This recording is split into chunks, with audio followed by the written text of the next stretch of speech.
어, 모세가 자신의 소원을 고백을 합니다. 이제 하나님께서 물으시죠. 모세야, 내 소원이 무엇이냐 그랬더니, 예 하나님, 제 소원은 우리 이스라엘 백성들이 지금보다 1000배의 복을 받는 겁니다 라고 이렇게 하나님 앞에 소원을 이야기를 해요.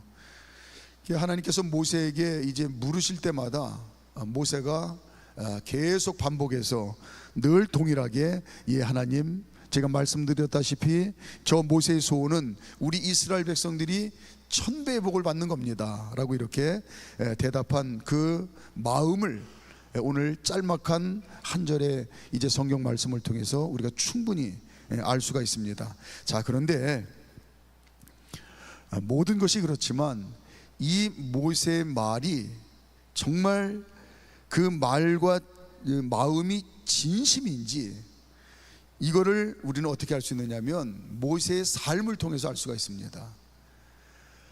우리가 말은 누구라도 쉽게 할 수가 있어요. 그런데 그 말의 고백이 심령 저 깊은 곳에서 진심으로 우러나오는 말인지, 이거는 삶을 통해서 증명이 되어집니다. 쉬운 예로, 어느 분이 나는 건강하기를 이제 원합니다, 입버릇처럼 그렇게 얘기를 해요. 근데 그 사람이 진짜 건강하기를 원한다고 한다면 힘들더라도 행동으로 실천하게 돼 있어요. 건강한 그런 식습관을 가지려고 애를 쓰겠죠. 건강을 해치는 그런 음식을 멀리하게 됩니다. 가장 쉬운 게 남자들 같은 경우는 술, 담배를 끊는 거죠. 근데 입버릇처럼 늘 나는 건강할 거야, 나는 건강하기를 원해, 이렇게 이야기를 하면서 여전히 술, 담배에 찌들어 산다고 한다면 그거는 그냥 말뿐이고, 그 사람이 진짜 원하는 건 술, 담배로 인해서 만끽하는 그 잠깐의 쾌락이에요. 정말 원하는 거는. 또 건강을 나는 원해 이렇게 말하는 사람이 정말 건강하기를 원한다면 어렵더라도 음식 조절을 합니다. 몸에 좋은 음식을 가려 먹죠. 또 어렵더라도 양을 조절해요. 그리고 이제 늦은 밤에 가급적이면 먹지 않으려고 애를 쓰고, 자, 그런데 나는 건강하기를 원한다고 하면서도 그냥 닥치는 대로, 식욕이 당기는 대로 막 이렇게 먹어대면 그 사람이 진짜 원하는 거는 배부른 포만감으로 느끼는 그런 만족이에요. 진짜 원한다면 어렵더라도 행동으로 실천하려고 하는 그런 진지한 노력이 있게 마련이다 라고 하는 겁니다. 자, 우리 잠언 20장 11절 한번 읽어볼까요? 시작. 비록 아이라도 자기의 동작으로 자기 품행이 청결한 여부와 정직한 여부를 나타내느니라. 아멘. 예, 아이라도 그 마음에 있는 진심은 행동으로 드러나게 돼 있다 이 말이죠. 그러니까 마찬가지로 이제 말에 진심이 담겨 있다고 한다면 그게 행동으로, 삶으로 나타나게 되어 있다라고 하는 거예요. 모세가 진짜 소원하는 것이 이스라엘 백성들이 하나님께 1000배의 복을 받는 거라고 한다면, 이스라엘 백성들이 1000배의 복을 받을 수만 있다고 한다면 나는 반드시 그 일을 하고 말 거다 하고 실천할 거라는 거죠. 자, 우리가, 저와 여러분들도 날마다 하나님 앞에 빠뜨리지 않고 하는 기도들이 있을 겁니다. 하나님, 저에게 이런 소원이 있습니다. 매일같이 하나님, 저에게 이런 기도의 제목이 있습니다 하고 매일같이 기도하는 제목들이 있을 겁니다. 그것처럼 오늘 이 한 절에 담겨진 모세의 마음은 뭐냐면, 광야 40년 생활하는 동안, 애굽에서 인도하여 이제 광야 40년 그 거친 광야 생활을 하는 동안 날마다 이스라엘 백성들을 위하여 축복하고 기도했다는 것을 알 수가 있어요. 하나님, 지금 우리가 애굽에서 나와서 예기치 않게 광야의 거친 생활을 하고 있지만 이 모세의 소원은 분명합니다. 우리 이스라엘 백성들이 1000배의 복을 받게 하옵소서. 매일같이 하나님 앞에 그 진심을 담아서 기도했다는 거예요. 광야 40년 생활 동안 우리가 잘 알다시피 모세는 철저하게 하나님 말씀에 순종합니다. 하나님께서 모세의 소원을 들어주시기 위해서 이스라엘 백성들이 모세의 소원대로 1000배의 복을 받게 하기 위한 그 길로 인도한다고 하는 그 믿음의 확신을 가지고 모세는 하나님 말씀에 순종하면서 걸어가는 거예요. 그러니까 이스라엘 백성들이 어려운 일 만날 때마다 원망불평하고 또 좌절해서 주저앉고 그렇게 낙심하고 했지만은 모세는 어느 순간에라도 그 믿음이 흔들리지 않았어요. 하나님 말씀에 어떤 상황에서도 철저히 순종을 했습니다. 그 믿음의 중심에는 날마다 하나님께 기도하는 소원이 있었는데, 하나님 이스라엘 백성들이 지금보다 1000배의 복을 받게 해주실 줄로 믿습니다라고 하는데, 지금 비록 광야의 어려운 길을 걷게 하시지만 자신의 소원을 들어주시기 위해서 하나님이 그 길로 인도한다고 하는 확신이 있었기 때문에 담대하게 믿음으로 순종한 거예요. 때로는 절망스러운 상황도 많았습니다. 자, 오늘 그 본문 앞에 9절 한번 보죠. 자, 이렇게 지금보다 1000배의 복을 받게 하옵소서라고 했는데, 그 기도하는 가운데 광야 40년을 지나는 동안 정말 절망스러운 상황도 많이 있었습니다. 자, 9절 시작.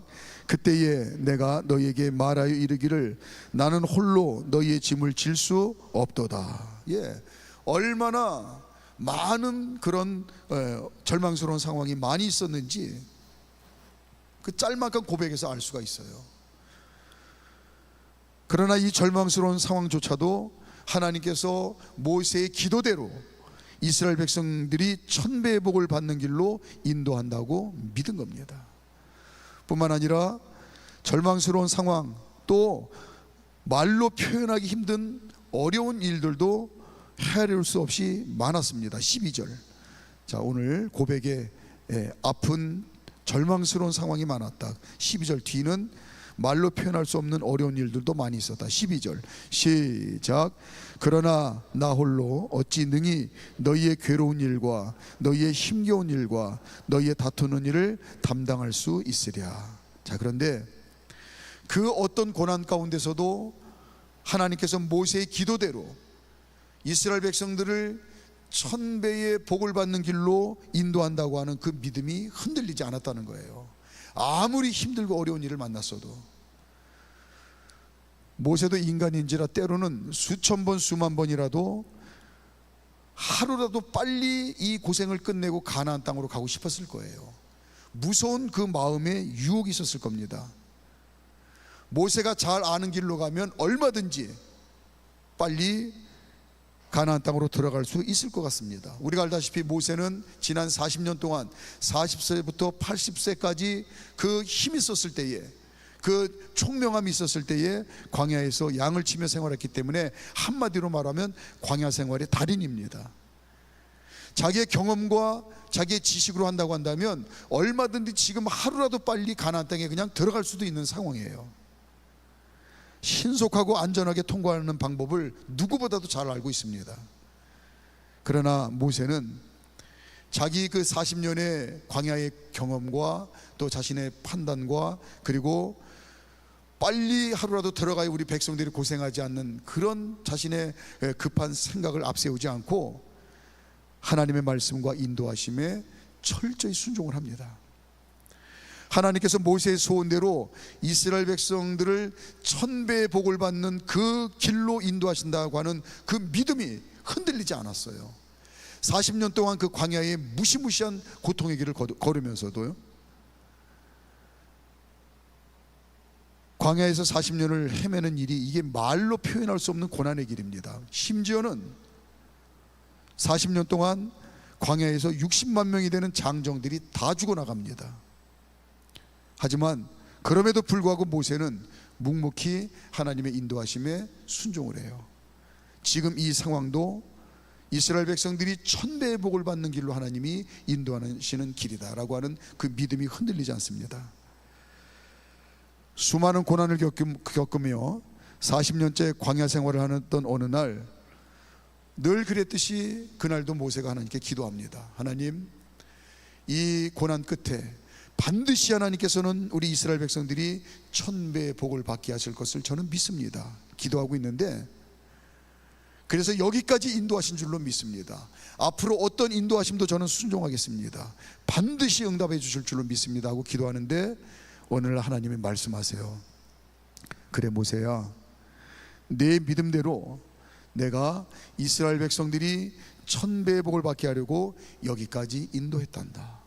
그리고 그 수많은 고통과 고난 가운데서도 네가 흔들리지 않고 지난 40년 동안 여기까지 잘 따라왔구나. 이제 내 소원대로 이스라엘 백성들이 천배의 복을 받는 길로 내가 본격적으로 인도하겠다라고 하시면서 하시는 말씀이 이제는 네가 죽어야겠다라고 말씀하세요. 이 말도 안 되는 청천벽력과 같은 말씀에 당연히 모세가 항변을 하죠. 하나님, 제가 지금까지는 철저하게 하나님 말씀에 흔들리지 않고 말씀에 순종했는데 지금 이 말씀은 뭔가 착각을 하시는 것 같은데, 가나안 땅에는 당연히 이 모세가 제일 먼저 들어가야 하는 거 아닌가요? 반문을 해요. 그러나 하나님께서 단호하게 말씀을 하십니다. 신명기 3장 23절부터 26절까지 시작. 그때에 내가 여호와께 간구하기를, 주 여호와여, 주께서 주의 크심과 주의 권능을 주의 종에게 나타내시기를 시작하셨사오니 천지간에 어떤 신이 능히 주께서 행하신 일 곧 주의 큰 능력으로 행하신 일같이 행할 수 있으리이까. 구하옵나니 나를 건너가게 하사 요단 저쪽에 있는 아름다운 땅, 아름다운 산과 레바논을 보게 하옵소서 하되, 여호와께서 너희 때문에 내게 진노하사 내 말을 듣지 아니하시고 내게 이르시기를 그만해도 족하니 이 일로 다시 내게 말하지 말라 하고 단칼에 하나님이 거절하세요. 놀라운 사실은 모세가 즉시 순종을 합니다. 그대로 순종을 합니다. 죽으라고 하시니 죽겠습니다. 이스라엘 백성들이 천배의 복을 받을 수만 있다고 한다면 네, 죽겠습니다 하고 순종을 해요. 신명기 34장 4절부터 7절까지 시작. 여호와께서 그에게 이르시되 이는 내가 아브라함과 이삭과 야곱에게 맹세하여 그의 후손에게 주리라 한 땅이라.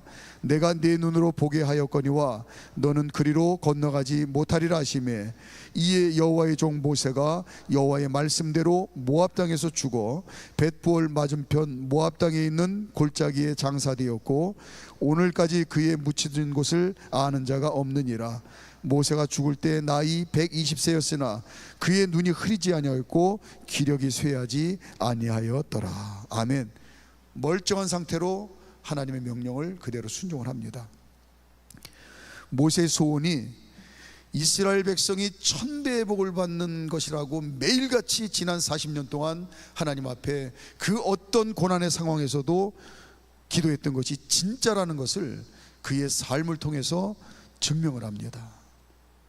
결국 모세의 소원대로 이스라엘 백성들이 가나안, 약속의 땅 가나안 땅에 들어갔고 천배의 복을 누리게 되었습니다. 자, 이제 잠깐 우리 사랑하는 성도님들 눈을 좀 감아 보시기 바랍니다. 눈을 감아 보시고요. 사랑하는 아들아 딸아, 네 소원이 뭐냐? 만약에 하나님이 이렇게 물으신다고 한다면 지금 제일 먼저 떠오르는 소원을 한번 생각해 보세요. 그냥 즉흥적으로 그게 아마 제일 갈급한 소원일 겁니다. 자, 눈을 뜨시죠. 모르긴 해도 대체로 몇 가지 소원이 대부분일 거예요. 첫째는 우리 가정이 늘 평안하기를 소원합니다.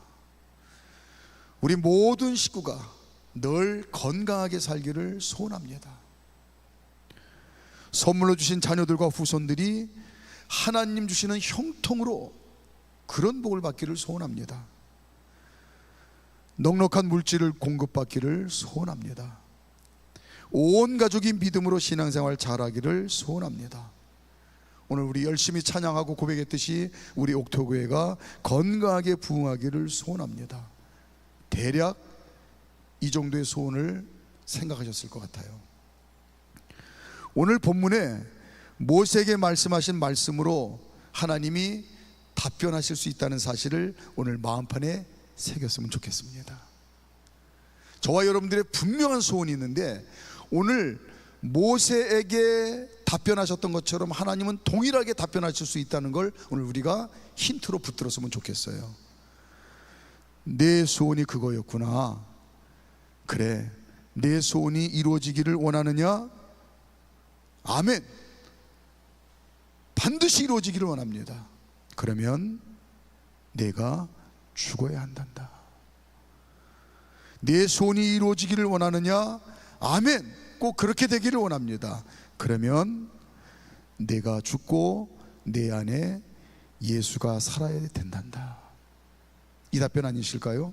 우리가 너무나 잘 알고 있는 갈라디아서 2장 20절 우리 큰 목소리로 함께 고백해 보겠습니다. 시작.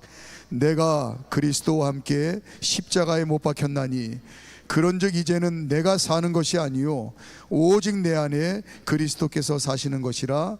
이제 내가 육체 가운데 사는 것은 나를 사랑하사 나를 위하여 자기 자신을 버리신 하나님의 아들을 믿는 믿음 안에서 사는 것이라. 아멘. 바울처럼 오늘 모세처럼 어떤 상황 가운데서도 하나님은 내 소원을 반드시 들어주십니다 라고 하는 이 믿음이 흔들리지 않는 믿음으로 사는 건데, 내가 죽어야 된다. 내 안에 내가 죽고 내 안에 예수가 살아야 된단다. 이 답변 아닐까 싶습니다. 내가 죽고 내 안에 예수님이 사신다는 말은 제일 쉽게 설명하면 저와 여러분들의 이 엄청나게 복잡하고 다사다난한 이 인생 가운데서 언제라도 하나님의 말씀이 내비게이션 역할을 하는 그런 삶을 살아야 된다는 말씀일 것 같아요.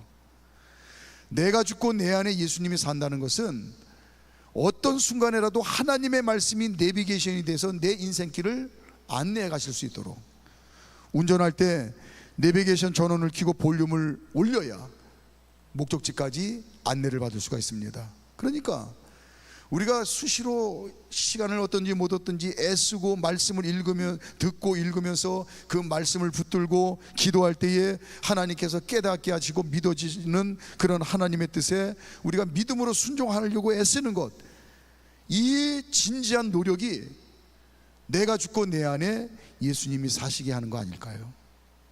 또 하나는 오늘 우리가 찬양했던 것처럼 내 안에 내가 죽고 예수님이 산다는 건 성령 충만한다는 말이겠죠. 성령 충만은 내 안에 성령님이 주시는 마음으로 가득 차고 넘친다는 그런 말씀입니다. 성령님이 우리 안에 계속해서 부어주시는 마음이 뭐죠? 갈라디아서 5장 22절부터 23절까지 시작. 오직 성령의 열매는 사랑과 희락과 화평과 오래 참음과 자비와 양성과 충성과 온유와 절제니 이와 같은 것을 금지할 법이 없느니라. 그런데 여기서 우리가 주목해야 될 게 뭐냐면, 이런 성령님이 주시는 마음으로 차고 넘쳐서 내가 죽고 내 안에 예수님이 살아야 될 텐데, 여기에 중요한 게 성령의 열매라고 그랬어요. 열매는 거두는 법칙 중에 중요한 법칙 하나는 뭐냐면, 내가 애쓰고 노력해야 될 게 있다는 겁니다. 성령님은 이런 성령님이 주시는 9가지의 마음을 우리 안에 부어주시는데, 우리가 노력해야 될 게, 이게 열매로 풍성하게 차고 넘치기 위해서는 우리가 노력해야 될 게 있는데, 내 안에 쓸모없는, 농부가 열매를 거두기 위해서 늘 잡초를 제거하는 것처럼, 가라지를 뽑아버리는 것처럼 내 안에 쓸모없는 가라지와 잡초를 계속해서 뽑아내려고 하는 나의 진지한 노력이 거기에 같이 있어야 된다는 거예요. 내가 죽지 않고 구하는 소원은 이루어지기가 어려울 거다라고 야고보가 얘기를 했죠. 오늘 하나님이 우리에게 모세를 통해서 주시는 소원은, 내 소원을 반드시 내가 이루어질 텐데 믿음을 지키고, 어떤 상황에서도 내가 네 소원을 들어준다고는 믿음을 가지고 내 안에 내가 죽고 내 안에 예수로 살게 해라. 하나님 말씀 붙들고 깨닫는 대로 순종하며 살라는 말씀이죠.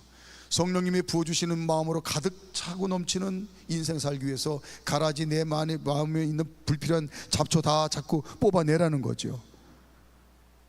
이 내가 죽지 않고 구하는 소원은 이루어지기 어렵다. 야고보가 이야기해요. 야고보서 4장 3절 시작. 구하여도 받지 못함은 정욕으로 쓰려고 잘못 구하기 때문이라. 아멘.